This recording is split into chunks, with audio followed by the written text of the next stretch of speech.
Carnation. এর আগে আমি কয়েকটি ভিডিও আপনাদের সাথে শেয়ার করেছি কার্নেশন ফুলের। 5টি কালার আছে আপাতত আমার কাছে বর্তমানে, সবগুলোতে এখনো ফুল ফোটেনি। গোলাপি, সাদা এবং লাল।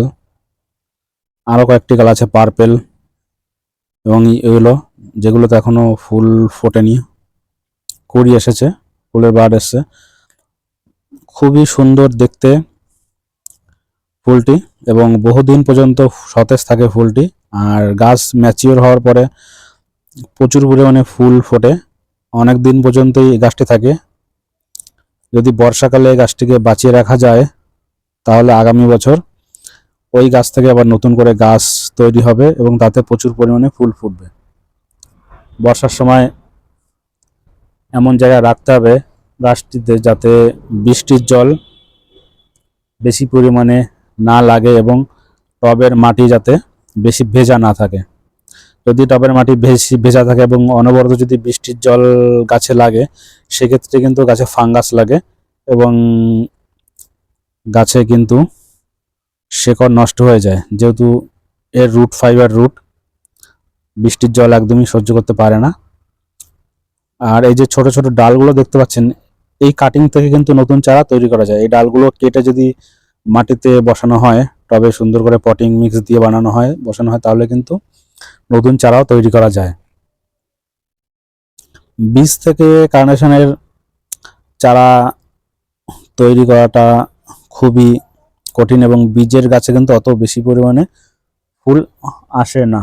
আমার এই যে গাছগুলো দেখতে পাচ্ছেন, এগুলো টিস্যু কালচারের চারা, সব আমি নিয়ে এসেছিলাম সংগ্রহ করে নার্সারি থেকে। আর বীজ থেকে চারা তৈরি করতেও খুব সময় সাপেক্ষ ব্যাপার। দেনথাস প্রজাতিরই গাছ, কিন্তু দেনথাসের তুলনায় এর চারা বীজ থেকে তৈরি করা খুবই কিন্তু মুশকিল কাজ।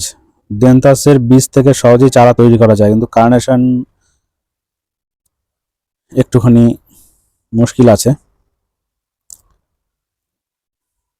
সঠিক পরিচর্যা করা, সঠিক পটিং মিক্স যদি তৈরি করা হয়, তাহলে এক একটি গাছে প্রচুর পরিমাণে ফুল ফোটে এবং ফুলগুলো লং লাস্টিং, যাকে বলা যায় লং লাস্টিং কাঠফোলার নামে জানা যায়, আমি আগে বলেছি।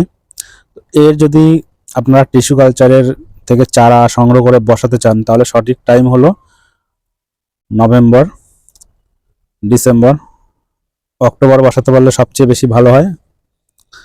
কারণ শীতের শেষের দিকটাতে কিন্তু গাছে বেশি ফুল ফোটে। গরমের সময়ও ফোটে, কিন্তু পরিমাণে কম। আর বর্ষাকালে কিন্তু একদমই সেরকম বেশি পরিমাণে ফুল ফোটে না। আর বর্ষাকালে তো আগেই বলেছি যে বাঁচিয়ে রাখা গাছটিকে খুবই মুশকিল আমাদের এই আবহাওয়ায়। আপনারা চাইলেও ছাদে কার্নেশন লাগাতে পারেন। পাতাগুলো কিন্তু দেখবেন একটু মোটা এবং বেশি একটু লম্বা। দেনথাসের পাতার তুলনায় কার্নেশনের পাতা একটু বেশি মোটা হয় এবং পাতাটা অনেকটা লম্বা হয়। আর গাছটাও কিন্তু দেখতে পাচ্ছেন ভালোই লম্বা হয়েছে, বেশ লম্বা হয়েছে গাছটি। তো দেনথাসের সাথে আপনারা সহজেই এই গাছটি আলাদা করে চিনতে পারবেন। কার্নেশন আলাদা জিনিস আর দেনথাসও আলাদা জিনিস, আলাদা ধরনের গাছ, দুটোই সম্পূর্ণ আলাদা। একই প্রজাতির গাছ, কিন্তু এটি হাইব্রিড টিস্যু কালচার এবং ওটি হলো দেশীয়, যাকে বলা যায়।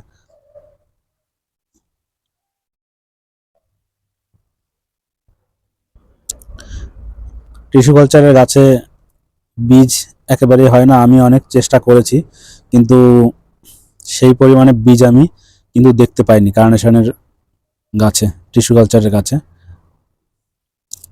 প্রচুর পরিমাণে ফুল কিন্তু ফোটে, দেখতে পাচ্ছেন প্রচুর পরিমাণে ফুল ফোটে। ফুলটি দেখতেও দারুণ। খুব বেশি জলের প্রয়োজন হয় না, আর অতিরিক্ত জল দিলে কিন্তু সেক্ষেত্রে গাছটি সহজেই পচে নষ্ট হয়ে যেতে পারে। এই গাছে বেশি জল প্রয়োজন হয় না। তো আজকের ভিডিওতে এই পর্যন্তই বন্ধুরা।